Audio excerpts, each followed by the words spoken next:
He says things, he doesn't even know what he's saying is like fruity. You know what I'm saying? Like, he says something fabulous and he goes, yo, but me and you, we ain't party. Like, we need to party. That was you. Scrambling. What? You said, I like when you do it like that, Daddy. When you scrambling and scraping for Hey, man. Pac saved my life. Here's why I say Pac saved my life. I got shot in the head, got grazed some other places, but I still got the bullet in my head. Puff told Craig Mack if he didn't change management, he wasn't with him no more. You understand? And they had a real big beef behind that. When I see the hurt and the pains of other people on Bad Boy, that motivates me to say something. Sean Combs, also known as P. Diddy, Puff Daddy, Brother Love, or simply Love, is a ubiquitous figure in the world of hip-hop, and his influence is undeniable. However, beneath the surface, there's a complex dynamic surrounding him. While many view him positively, there's a palpable caution among those in the hip-hop community when dealing with him. As Gene Deal has described, Puff took Tupac blueprint and changed Biggs and Bad Boy in image. In the 1990s, Bad Boy Records under Diddy's leadership soared to unprecedented success in the industry. Yet former artists from the label paint a different picture, revealing a darker side to Diddy's persona. Mase, in an interview, shed light on Diddy's behavior when under the influence, describing it as intimidating and unpredictable, even for the most confident artists. Puff would go out and party, and I would be in the studio writing the records, and then I just come back and say, he'll say this is his part or that is his part, but I was the person there creating it all. Moreover, allegations linking Diddy to criminal activities and Substance A, particularly in relation to young artists under his wing, have added to this sense of apprehension. Despite this, there are those within the industry who have stood up to Diddy, challenging him directly and refusing to succumb to fear. Has Puffy ever been in a coma? Has anything happened to him? He must be the luckiest. The first one who has recently confronted Diddy is Katt Williams. Katt, renowned for his unfiltered comedic style, recently shared a shocking story about an encounter with rap mogul Diddy, and it appears that Diddy is not taking it lightly. Rumors are circulating that he's on a mission to retaliate against Williams. During a conversation with Vlad TV, Williams recounted a peculiar incident involving Diddy. The scene was one of Diddy's extravagant gatherings, where Williams anticipated the usual Hollywood glitz and glamour. However, things took a bizarre turn when Williams realized that the party was devoid of women, with only a gathering of men present. All lies will be exposed, that's all. And anyone who takes that the wrong way, know why they take it the wrong way. Feeling uneasy, Williams attempted to leave, but Diddy persisted, making suggestive remarks and even offering a questionable drink. Sensing trouble, Williams declined the drink and directly informed Diddy that he was not interested in any romantic advances. He said, "I am not going to sleep with you." However, instead of respecting Williams' boundaries, Diddy appeared offended and resorted to intimidation tactics, threatening Williams' career. Undeterred, Williams stood his ground, refusing to be intimidated. Now, I've had to turn down $50 million 4 times. 4 times. Just to protect my integrity and that I was telling you about. Eventually, he managed to exit the party, determined to put the unsettling encounter behind him. Williams shared his story not to focus on anyone's orientation, but to highlight the importance of respecting personal boundaries and consent. He emphasized that everyone has the right to decline advances they're not comfortable with, regardless of their status or influence. "I respect everyone's right to love whoever they want to love, but I also respect my right to say no thank you," Williams stated emphatically. In concluding his narrative, Williams stressed that no amount of fame or fortune should ever justify disregarding someone's boundaries. His experience serves as a poignant reminder that consent is paramount and nobody should feel pressured into compromising their integrity. Because P. Diddy be wanting to party. And you gotta tell him no. You got to tell him no. I did. While speaking out may have stirred controversy and potentially affected Williams' relationships in Hollywood, it also significantly boosted his popularity, especially following his candid appearance on Shannon Sharpe's Club Shay Shay podcast. During the podcast, Williams did not shy away from delivering candid insights and unfiltered opinions about his peers in the entertainment industry, including Diddy and Pastor T.D. Jakes. Meanwhile, Diddy faced his own challenges in 2023, with numerous allegations ranging from harassment to assault. Additionally, he dealt with a messy legal settlement with his ex-girlfriend Cassie, further tarnishing his reputation. These people are not powerful. Satan can't create anything. That includes blessings for his people. You know what the #1 job of somebody that's sold their soul in Hollywood is? Before Katt, one big shock came when Suge Knight reportedly exposed Diddy from the prison being involved in Tupac's M. The M of the iconic rapper Tupac Shakur has remained an unsettling, unsolved riddle that has sent shivers down the spine of the music industry and his dedicated fans for well over 2 decades. Nonetheless, there are recent indications that the elusive truth may, at long last, be stepping out of the darkness. In an astonishing turn of events befitting the realm of sensational scandals, Las Vegas detectives have apprehended none other than Keefe D. Davis, a 60-year-old gang leader known for his involvement in various illicit activities. Hey Keith, Metro Police, come over here. Hey Metro Police, come over here, all right? Thanks, buddy. Come on over here. Appreciate your cooperation, okay? This arrest has reverberated through the entertainment industry and offered a ray of hope to those who have yearned for justice in the unsolved Tupac M case. Do you feel like Puffy owe you? Yeah, he should. I think he should look out. He look out for everybody else. You know what I'm saying? Mopreme Shakur, Tupac's stepbrother, found himself grappling with a whirlwind of emotions regarding the arrest. He described it as bittersweet, his raised eyebrow conveying the fact that they had been well aware of Keefe D's involvement for many years. The million-dollar question that continues to loom large is, why did it take authorities so long to apprehend a suspect who had been openly divulging his role in the crime? For 27 years, the family of Tupac Shakur has been waiting for justice. We are here today to announce the arrest of 60-year-old Keefe. According to Mopreme, this arrest hasn't provided the closure that many had hoped for. Instead, it has stirred up past traumas. For decades, Tupac's family has borne the weight of mourning the loss of an iconic figure without any semblance of retribution. Over the years, a multitude of conspiracy theories have swirled around the M, and a solitary arrest is unlikely to alter people's perspectives. Mopreme firmly believes that more individuals were involved in his brother's M, and he is urging authorities to intensify their investigation, to identify everyone responsible. We was just all in the car together. Just say that. This was the white Cadillac? Yeah. Okay.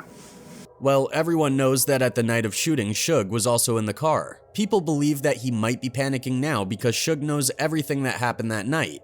Detective Greg Kading, a former member of the Los Angeles Police Department deeply involved in the Tupac Shakur M investigation, sheds light on the intricate web of Diddy's alleged role. Kading proposes that Diddy's possible motive could have been to protect himself from the ear of Suge Knight, who was actively seeking retribution for the '95 death of a friend in Atlanta, an incident for which he held Diddy accountable. Greg said, quote, "Perhaps what they were doing was saying, he's already tied the noose, now let's let him hang himself. You didn't just say it twice, you didn't just say it 5 times. And so now you've got this compilation of so many confessions." The perception is that it's going to be hard for him at this point to say, hey, I was just kind of boasting, making stuff up. Following Tupac's tragic passing, Suge Knight reportedly delved deep into his finances, shelling out a substantial $13,000 to enlist the services of a hitman. The hired assassin, a Bloods member by the name of Wardell Puchifus, was allegedly tasked with eliminating Christopher Wallace, widely known as Biggie Smalls. Biggie Smalls was not only a celebrated artist, but also a close associate of Diddy. I want Biggie.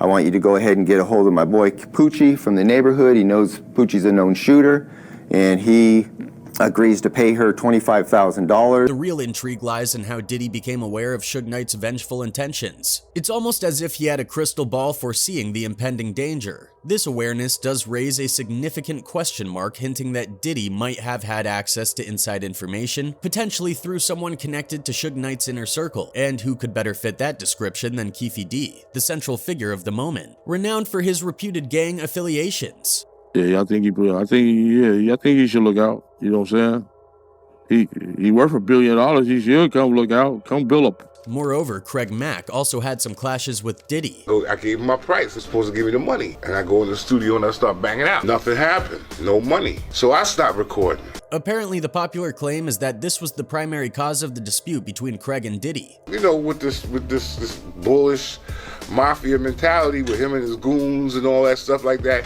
You know, talking about, yo, you know, you owe us an album. Allegedly, not only did Diddy fail to compensate him fairly, but he also issued threats against him. But if it comes to getting ugly where somebody's gonna be trying to me, I had a gun in my lap. Now, there are speculations that Craig's outspokenness about his rights might have been the underlying reason for his untimely demise. This revelation has cast a significant shadow over Diddy. Nevertheless, he has consistently presented the following explanation. The first of all is is there has been negative propaganda put out about me that's not true. Undoubtedly, Biggie played a significant role in propelling Bad Boy Records to hip-hop prominence. However, it was Craig Mack's platinum hit single, Flavor in Your Ear, along with the star-studded and iconic remix and video that initially captured the imagination of every 90s kid watching The Box. You're crazy like that glue, that think that you can outdo my 1-2 that's sick like the flu. This track introduced us to the slim bottle-clinking mastermind now known as Puffy, and a then upcoming rapper named Notorious B.I.G., who delivered one of the most memorable scene-stealing features in rap history. While Biggie may have built the foundation of Bad Boy, it's fair to say that Craig Mack secured the land upon which it was constructed. Craig Mack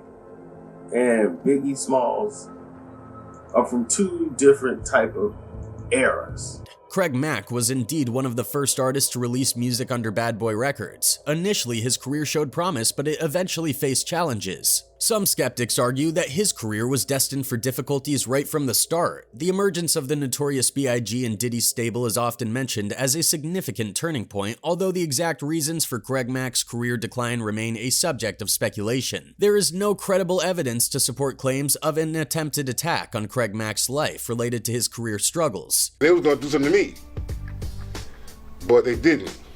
Craig Mack faced ongoing challenges related to his physical appearance, enduring hurtful comments and jokes within the hip-hop community. These insults, which targeted his looks, had taken a toll on his well-being. Even individuals from his own racial background were joining in on the criticism. Interestingly, some of this animosity can be attributed to his perceived role in hindering Biggie's career. It's worth noting that Diddy, who seemed to harbor negative feelings toward Craig, did not step in to support him during this. Didn't like him for whatever reason he didn't. He told Craig, yo, if you don't fire your manager, you can't work for Bad Boy. According to the complexities of the situation, it appears that Biggie also had reservations about collaborating with Mack. Is Craig on the album? Matt? Yeah. Nah. You can't curse? Yeah, you can curse. While Biggie and Craig Mack never publicly revealed the exact reasons for their strained relationship, their differences sparked a considerable amount of speculation within the hip-hop community. One popular claim is that Mack's reluctance to fully embrace Diddy's vision for a commercially successful rap career played a significant role in their discord. Apparently, Mack disapproved of Diddy's involvement in what he saw as morally questionable events, such as extravagant parties, excessive drinking, and attempts to exert control over the artists. Ultimately, Mack's downfall can be linked to his decision to resist Diddy's influence and direction. Feeling lost and in a difficult situation, Mack made the decision to part ways with Bad Boy Records. During this period, he expressed concerns that there were individuals actively plotting against him, adding to the challenges he faced. He said, quote, "I caught a couple of threats, a couple of passers-by in the streets." Following his departure from the music industry, Craig Mack largely disappeared from the public eye with few television appearances. Over time, it became known that he had devoted himself to his faith and was actively practicing his religion. However, very few people know what immediately happened after he left Bad Boy. It appeared that Suge Knight recognized that this was his chance to undermine Puff Daddy due to their ongoing rivalry. With Tupac Shakur already in his camp and an array of other artists like MC Hammer signing on, Suge saw an opportunity to solidify his dominance in the music industry. When Craig Mack became available, Suge reached out to MC Hammer and encouraged him and others to join his side. I don't know the intricate details of what they took, but I know they went up to the feds one day and they took some paperwork up there to him. So MC Hammer convinced Suge to sign Craig as the iron was hot. Unfortunately, a series of events, including Tupac's tragic death and Suge Knight's incarceration, derailed the original plans for the label. Despite these setbacks, Craig Mack did not make it to the deal but opted for another option: religion. I guess when Puffy didn't have a lot of money, let me put two artists together in one. Put these two budgets together and we'll get this promotion out. 50 Cent shared his thoughts on Diddy's recent lawsuit settlement with Cassie, and he did not hold back in roasting the Bad Boy head honcho. Taking to Instagram on Friday, November 17th, the G-Unit label head and television producer wasted no time expressing his opinion on the quickness of the settlement. In a now-deleted post, 50 Cent seemed to suggest that Diddy's problems were just beginning. LOL, he paid that money real quick, should have done that before the sharks saw the blood in the water. And here they come in 5, 4, 3, 2, 1, every woman he puts his hand on, he wrote in the caption. Before this, 50 Cent, known for his long history of taking jabs at Diddy, took to Twitter on November 16th, seemingly to take another swipe at the bad boy mogul. Quote, damn brother love, you out here looking crazy as a MF, LMAO, he captioned the photo. He has also hit on a lot of uninterested artists in the hip-hop world, such as 50 Cent. 50 Cent is not one to shy away from talking about the truth, so when Diddy hit on him, you better believe 50 Cent was going to recall the whole story in the media. Fuck. Okay. You're telling me we gotta kick it. He's like, yo, why don't we like go shopping or some shit? Like, I pay for it. And I was like, what the f? Diddy has a reputation of taking his love interests shopping. Looks like shopping is his direct hint of letting the other person know that he finds them attractive and wants to sleep with them. So when Diddy offered to take 50 Cent shopping, he was rightfully taken aback. Luckily, 50 Cent was already at that point in his career where he didn't feel threatened turning down these aggressive advances by the hip-hop mogul. Not only 50, Mase has also something to talk about Diddy. Looking back, Diddy and Mase have a lengthy history dating back to the early days of Bad Boy Records. Mase appeared poised for success not only in R&B, but also in the broader rap scene. His unexpected announcement of leaving the rap industry to become a pastor shocked everyone, especially given his chart-topping success from 96 to 99. His abrupt departure from Bad Boy Records only added fuel to the controversy, fueled further by swirling speculations about the reasons behind Mase's sudden decision.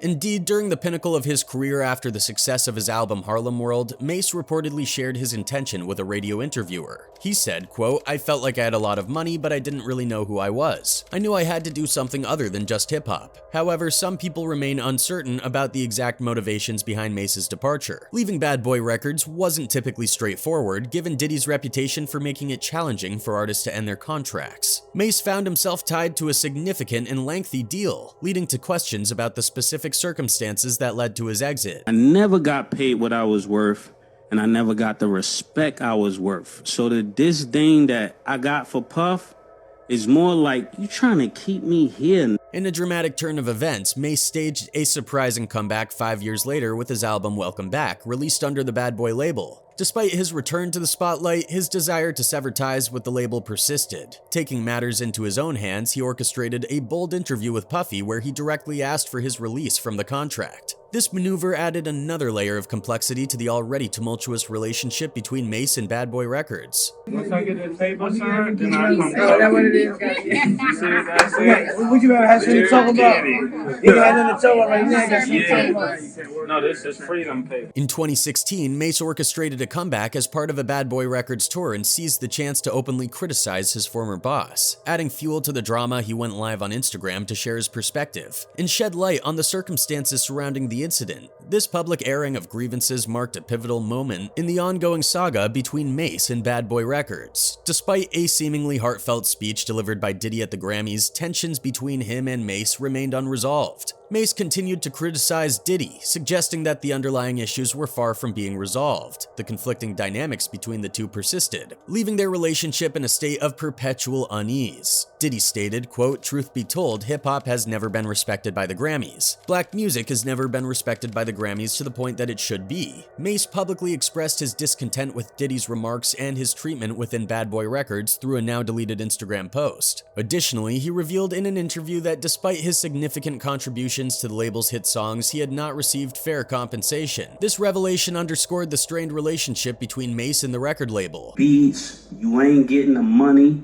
you ain't getting the publishing, you ain't getting the respect, and I don't think you're like that. No. Moreover, he has also been involved in some physical altercations as well, like the one with J. Cole. In 2013, it was rumored that Cole intervened after an intoxicated Diddy attempted to pour a drink on Kendrick Lamar because he was unhappy with the rapper's verse on Control, in particular the King of New York line. However, J. Cole released a diss track in which he rapped about the situation as, quote, I kept a tough demeanor on the surface, but was mostly just pretending. Luckily, my bluff was working way more often than not. But sometimes a guy pulled my card, trying to expose me for a fraud, and with With my reputation at stake, I was scuffling just to save face. Couple wins, couple losses. Some broken up too quick to call it. He then sings that his quote, last scrap was with Puff Daddy, who would have thought it, before adding, I bought that guy album in 7th grade and played it so much. You would have thought my favorite rapper was Puff. Back then I ain't no S, now I know too much. And now feds have also understood the situation and narrowed their investigations. One person commented, finally, put him in jail for all the M's in scam and A he has caused victims. Another one added, bad boy, what you gonna do? What you gonna do when they come for you? If the situation remains the same, it may throw Diddy to a rather difficult position.